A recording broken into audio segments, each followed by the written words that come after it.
उत्तर प्रदेश के 75 जिलों में से एक गंगा नदी के किनारे बसा हुआ प्राचीनतम शहर कान्यकुब्ज।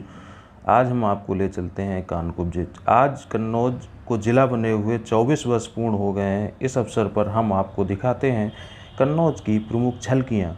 और इस यात्रा का प्रारंभ हम कर रहे हैं कन्नौज के रेलवे स्टेशन से। आप देख पा रहे होंगे रेलवे स्टेशन, जो लोग कन्नौज से बाहर हैं वो महसूस कर पा रहे होंगे कि कन्नौज के रेलवे स्टेशन में कितना परिवर्तन हुआ है पहले और अब में।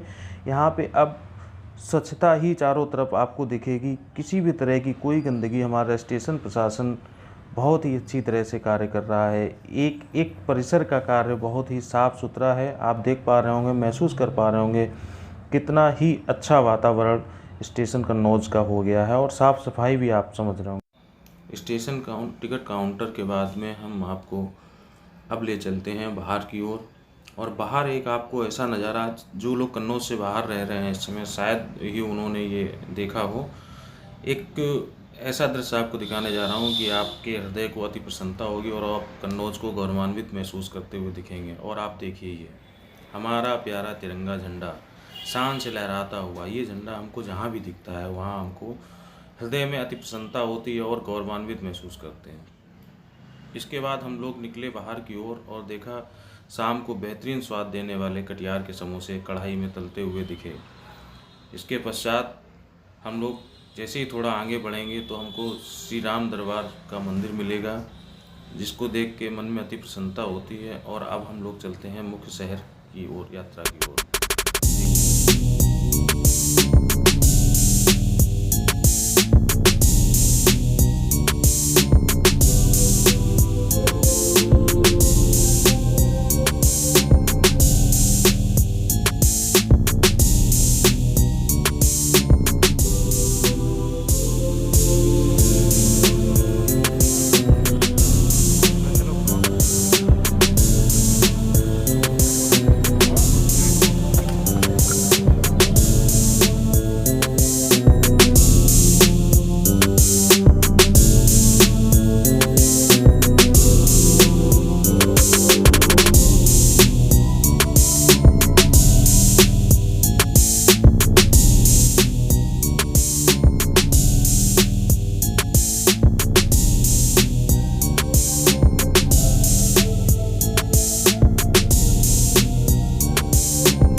अब हम लोग कन्नौज शहर के एक छोर के मुख्य शहर की ओर, ये रास्ता शहर के अंदर की ओर जाता है, लेकिन अभी हम आपको यहाँ नहीं, अभी अंदर नहीं जाएंगे। इसके अलावा आपको राजा जयचंद का किला दिखाने के लिए आपको ये सकरी और ढलान वाली गलियों से होते हुए हम आपको राजा जयचंद का किला, बाबा गौरी शंकर धाम के दर्शन कराएंगे। इसके पश्चात फिर हम लोगों की शहर में पुनः वापसी होगी और आपको शहर के एक एक प्रसिद्ध स्थान से आपको परिचित कराएंगे, यहाँ की विरासतों से आपको मिलवाएंगे। निश्चित ही आपको ये वीडियो, यदि आप कन्नौज से बाहर हैं तो आपकी स्मृतियों के मानस पटल पर कन्नौज पुनः जीवित होगा। और ये आपको एक ऊंचा सा जो टीला दिखाई पड़ रहा है, ये खंडहर के रूप में तब्दील हो चुका राजा जयचंद्र का किला है। आज यहाँ पे सिर्फ एक खंडहर के सिवा कुछ नहीं। अब हम लोग चलते हैं बाबा गौरी शंकर धाम, और हम लोग बाबा गौरी शंकर के धाम पहुँच चुके हैं।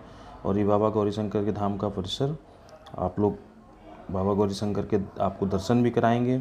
और 51 सिद्धपीठों में, ये ज्योतिर्लिंगों में एक माने जाने वाला ये बाबा गौरी शंकर का मंदिर, आप लोग दर्शन भी कीजिएगा बाबा गौरी शंकर और नंदी महाराज के। ये देखिएगा गौरी शंकर परिसर है, बहुत ही सुंदर, स्वच्छ एवं मन को शांति देने वाला। आप यहाँ पे बैठ के योगा, मेडिटेशन भी कर सकते हैं, आपको बहुत ही शांति का अनुभव होगा। आप देख पा रहे होंगे मेरे रिकॉर्डिंग के समय भी यहाँ पे कितनी शांति महसूस हो रही है, किसी भी तरह का शोर। यह बारिश से बैठने के लिए टीन शेड लगाया गया है। और भी मंदिर परिसर में कई मंदिर हैं। ये छोटा सा पार्क एक बना हुआ है। इसके पश्चात हम आपको ले चलते हैं बाहर, और ये है राधे बांके बिहारी का मंदिर।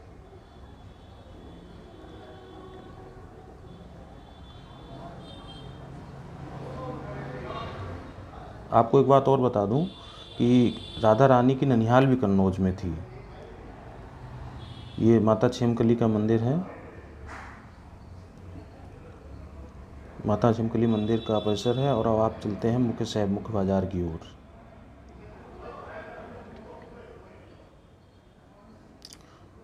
चूँकि इत्र का हम जिक्र बार बार कर रहे थे, तो आपको इत्र की दुकान में भी ले चलते हैं। और ये हमारे कन्नौज की प्रसिद्ध दुकानों में से एक इत्र की दुकान है।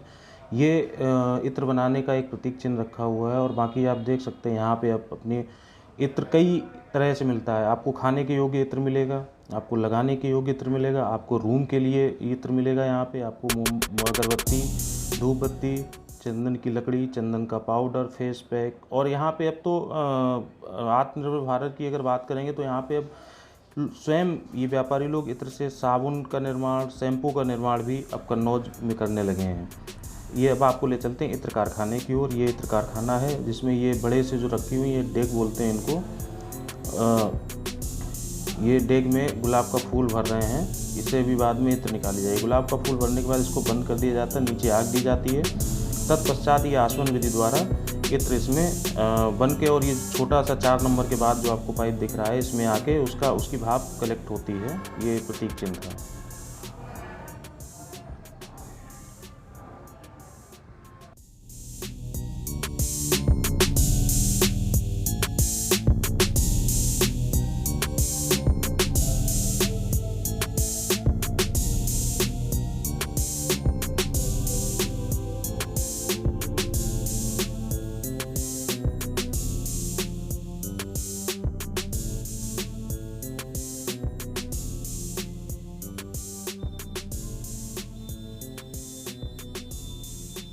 साथ अब हम आपको कन्नौज की एक और प्रसिद्ध चीज़, कलावती का प्रसिद्ध गट्टा, उस प्रतिष्ठान पर पहुंच गए हैं जहां से कलावती गट्टा का प्रारंभ सन 1923 में हुआ था। और अनवरत पहले आदरणीय कलावती जी के द्वारा, अब उनके पुत्रों के द्वारा उनकी परंपरा को अभी तक चलाया जा रहा है। और यह गट्टा अपने स्वाद के लिए जाना जाता है। कन्नौज की प्रसिद्धि, इसने अपनी एक अलग पहचान बनाई है। गट्टे तो कई तरह के होते हैं, आपको कई तरह के मिल जाएंगे, लेकिन इसका एक स्वाद वो बेहद ही अलग है। और जब आप इस गट्टे का सेवन करते हैं तो खुद ही महसूस कर पाते हैं। ये आप जिसे देख पा रहे होंगे सामने, आदरणीय कलावती जी का है, जिसका निधन हो चुका है, और ये उनके पुत्र हैं।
चलता हूँ प्राचीनतम पीठ माता फूलमती के मंदिर में। और ये प्रवेश द्वार है, मुख्य प्रवेश द्वार है माता के दर्शन हेतु। और अब हम यहाँ से अंदर की ओर प्रवेश करेंगे। पूर्व से और अब तक मंदिर में काफ़ी परिवर्तन हुए हैं। साफ़ सफाई, पेंटिंग और टीन शेड आदि के निर्माण कार्य हुए हैं। अलावा टाइल्स, साफ़ सफाई, टीन शेड वगैरह बहुत अच्छा लगता है। और अब आपको दर्शन कराने से पहले यदि आप मेरे चैनल पर नए हैं तो मेरे चैनल को सब्सक्राइब करें और बेल आइकन पर क्लिक करें, जिससे हमारे वीडियो का नोटिफिकेशन आपको सबसे पहले मिलता रहे।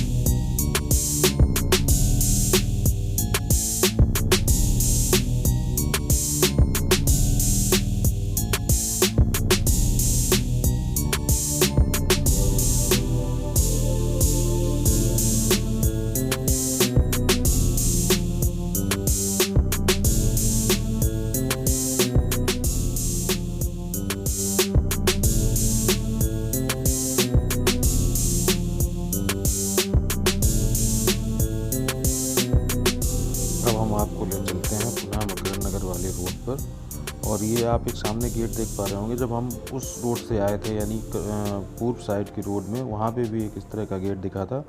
बेनीराम मूलचंद्र इत्र कारखाना कन्नौज, ये सेठ चंद्रगुप्त के द्वारा स्थापित कराए हुए गेट हैं। एक उस छोर पे और ये पश्चिमी छोर पे है। और इनके द्वारा स्थापित कराया हुआ ये पास में ही सेठ वासुदेव साय इंटर कॉलेज है, जिसके गेट आपको आमने सामने दिख रहे होंगे। ये आमने सामने जो गेट दिख रहे हैं ये सेठ वासुदेव साय इंटर कॉलेज है, जो भी सेठ चंद्रगुप्त द्वारा स्थापित कराया गया। उसका एकमात्र सिनेमा हॉल जो अभी वर्तमान में संचालित है। और शॉपिंग करने के लिए यहाँ पे विशाल मेगा मार्ट, ट्रेंड्स और बी मार्ट जैसे कई कॉम्प्लेक्स खुल गए हैं जिनमें आप शॉपिंग कर सकते हैं। अब आइए पुनः चलते हैं मकरन नगर रोड पर।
और ये कन्नौज का सबसे प्राचीनतम शासकीय स्नातकोत्तर महाविद्यालयों में से एक है, पंडित सुंदरलाल मेमोरियल स्नातकोत्तर महाविद्यालय।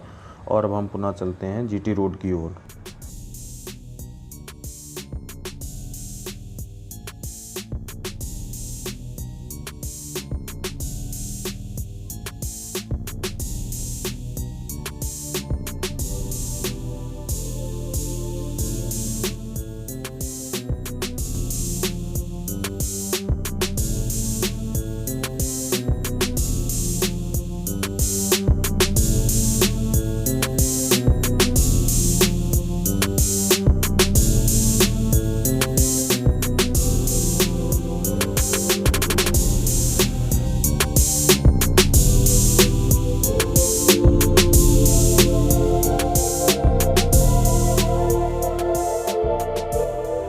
ये एक जो पहले त्रिवा क्रॉसिंग हुआ करती थी उस पर एक नया रेलवे ओवरब्रिज बन गया है। मेरे लेफ़्ट साइड में धीरा ताल है और राइट साइड में कॉम्प्लेक्स और मकान बने हुए हैं और हम लोग अब रेलवे ओवरब्रिज पे चढ़ रहे हैं। यहाँ से आपको ऊपर से जीटी रोड का दृश्य दिखाते हैं, जो वाहन फर्रुखाबाद से कानपुर की ओर आ रहे हैं या कानपुर से फर्रुखाबाद की ओर जा रहे हैं, उनके बारे में आपको बताएंगे। ये दृश्य है कन्नौज के पश्चिम साइड से जो वाहन आ रहे हैं, यानी फर्रुखाबाद की साइड से जो वाहन आ रहे हैं, वाहन और जो जा रहे हैं वो कानपुर की ओर की तरफ जा रहे हैं। और ये त्रिवा क्रॉसिंग स्थान है जहाँ पे ये बालाजी हनुमान मंदिर आपको दिख रहा होगा, बोर्ड के जस्ट पीछे राइट साइड में देखेंगे आप। और ये कानपुर से आने वाले वाहन हैं जो फर्रुखाबाद की ओर जा रहे हैं, या फर्रुखाबाद से आने वाले वाहन हैं जो कानपुर की ओर जा रहे हैं। इसके पैरेलल रेलवे लाइन भी है जो कानपुर इलाहाबाद की तरफ जाती है। यहाँ अभी भी रिक्शे तांगे का प्रचलन अभी भी है और ये काफ़ी अच्छा लगता है। अब हम लोग वापस पुनः अपनी यात्रा कन्नौज से तिरवा की ओर प्रस्थान कर रहे हैं। वहाँ के कुछ झलकियाँ आपको दिखाएंगे। ज़्यादा विस्तृत में तो आपको अभी नहीं दिखा पाएंगे क्योंकि समय का अभाव है और वीडियो काफ़ी बड़ा होता जा रहा है। तो बाद में आप अगर कहेंगे तो आपको एक टॉपिक पर एक पूरा वीडियो हम बना के देंगे। अगर जो भी आप कमेंट में बताएंगे उसमें हम आपको पूरा वीडियो बना के देंगे। इसलिए ये वीडियो काफ़ी लंबा हो रहा है, इसलिए कुछ झलकियाँ आपको तिरवा की और कन्नौज जिले की कुछ प्रसिद्ध झलकियाँ हम आपको दिखाने जा रहे हैं। और आप ये देखिए, ये हमारे कन्नौज का मेडिकल कॉलेज है।